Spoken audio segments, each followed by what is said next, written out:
Oh my God. Good evening, good afternoon, everyone. You can tell I'm nervous, but I'm going to try and keep it together. Good afternoon, everyone, and thank you for coming here today. It's truly a humbling and a little bit overwhelming experience to be on this stage. There are millions of people around the world with stories worth sharing. In fact, I believe each and every one of you listening to me right now has one. But by a stroke of luck, divine intervention, or a series of fortunate events, I ended up here, on this stage, on this day. My name is Dalilla Hermans. I'm 32 years old and a wife and mother of 3. Yes, I know you would have never guessed black don't crack. But it's true. I was born in Rwanda in 1986 and adopted by my lovely parents in 1988. I'm married to this gorgeous man. I met him in 2012 and we got busy right away, resulting in a nice house, a nice wedding, and 3 perfect children. I am so very blessed.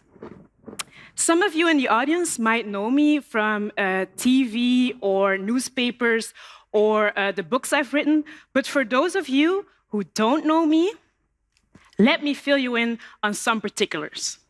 Some important things you need to know about me. I always sleep on the side of the bed where the door is. I hate hearing people eat. I'm afraid of talking on the phone. This phone phobia stems from back in the day when we had house phones and I couldn't pronounce my own name. So I would call people and be like, "Hello, it's Dalilla." And then the person on the other side of the phone would be like, "Who is this, Ellen?" And I would go, No, Dalilla." And they would go, "Is it Daniela?" And I would just say, "Yeah." And it would be awkward for all eternity. So to this day, if you need me, if it's textable, please don't call me. I'm a hip-hop head. I love hip-hop. But I also love Randy Newman, Joe Cocker, and Celine Dion if I'm feeling dramatic that day. My favorite drink is a Kir Royale, but I never order it because it's ridiculously expensive, so any old wine will do. I once shaved my head for a drunken bet, and I've been pretending that it was a conscious decision to do the big chop and grow out my natural hair ever since. You see, there's a lot more to me than what meets the eye. But some of what meets the eye does define who I am. I'm a woman. I was born a woman, and I love being a woman. For no particular reason other than it fits my soul to be a wife, a mother, a girlfriend, a sister. And I'm black. I'm dark-skinned black, and I love being black. For no particular reason other than I love the skin I'm in all its melanated richness. But being a black woman living in the West, living in Belgium, in Antwerp today, means to struggle. History has made sure of that.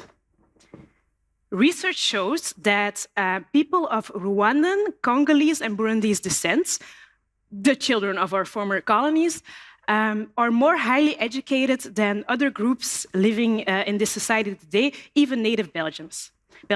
6 out of 10 are college or university level educated. Yet they experience 4 times more unemployment and subsequent poverty than other groups who do not share their roots. Black people make up about 0.1% in representation in the media here today. And I'm talking TV, movies, television shows, magazines, even advertising, 0.1%. Of that 0.1% of black people y'all get to see, around 0.05% represents something positive. Yet, every year, for 1 month a year, a whole bunch of white people dress up as a stereotype of black people to celebrate a children's holiday. Those stereotypes, those same stereotypes that stem from a colonial past, from a dark time, are seen everywhere, in comic books, on billboards, in our day-to-day lives. We still use a Flemish version of the N-word in conversation without context. So, when this Black woman who is blessed beyond belief, who was raised by loving white parents, who married a gorgeous white man, who lives a life of undeniable privilege, decided to speak out against this type of racism, people did not know how to handle it or me.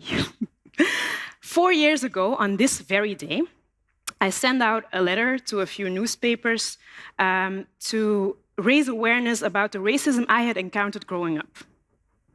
It was a public statement of private pain. It was a fuck you to the skinheads that peed on me when I was 14 years old. It was an up yours to the bus driver who threw me out of his bus in the middle of nowhere when I was 16 years old. It was an I have had enough to the politicians who denied my lived experiences every day in every single newspaper. It was a public statement of private pain. Now, this letter got picked up by a small news website and it blew up. It went viral because of two things. One, shock value to those who had no idea how common these things are. And two, recognizability for those who live in the skin I'm in. The backlash came swift and strong, and it came from all angles. Racist trolls on the internet showered me with insults, death threats, rape scenarios. Longtime activists decided to scrutinize my every move to see how woke I was, or question my choice of partner or the life I'd led. The powers that be either tried to use me as a poster child for their diversity policy or discredit me as a one-trick pony using my blackness for profit. I cannot count how many friends I've lost. It would have been easy, so much easier and profitable, so much more profitable, to focus on different things, to use whatever platform I'd been given to talk about things that cause less animosity, to follow my phone-phobic inner self and stay away from awkwardness and conflict. That would have been easier. It would have been easy to lose hope. People ask me how not to lose hope all the time. And it would have been easy to lose hope not just because of my personal situation, but because results in any struggle against injustice come slow. And there's a lot of one step forward, two steps back. You need to have patience. But you see, hope is not the same as faith. People often confuse it too. I can have faith in something. Holding a faith is holding a firm belief in something. It doesn't require action. I can have faith that one day God will save us all, and I don't have to go to church or pray or do anything to hold that faith. Hope is different. Hope is believing something is possible, but realizing that things need to be done to reach that goal. So, to anybody who is fighting for a more just world against sexism, ableism, transphobia, homophobia, Islamophobia, anti-Semitism, and so on and so forth, that reaps strife and backlash in the process, know this. To hope is not naive or in vain or dumb. No. No. It's different. To anyone who is trying to get this social justice that we're after, who is working towards that, let's reclaim the term social justice warrior. I don't know how it happened that random people on the internet have taken that term and turned it into an insult, because social justice is just justice on a societal level. It is a goal we're striving for. So I'm a proud social justice warrior, and I'm taking it back. Because you see, hope is what we need right now. As I'm seeing young people of color take the stage, take the mic, reclaim their own narratives, I'm not blind to reality. I'm not blind to the rise in nationalism, to the so-called alt-right, to the growing polarization of our societies. I'm not blind to that. But I'm telling you today, anyone who is fighting, who is doing what I'm trying to do, what a lot of us in here are trying to do, make this world a more just place, we cannot be stopped. We cannot let them intimidate us. We cannot let them take our faith. No, you must keep writing, keep painting, keep dancing, keep singing, keep working, keep pushing, keep doing whatever it is you are doing to try and make this world a better place.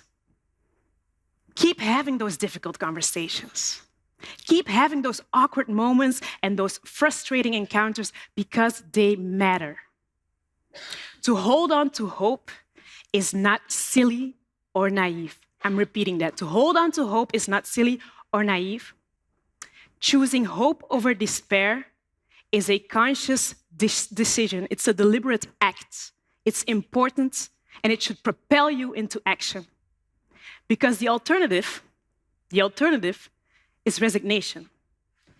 The alternative is accepting injustice as a status quo forever. The alternative is absolutely unacceptable. Thank you.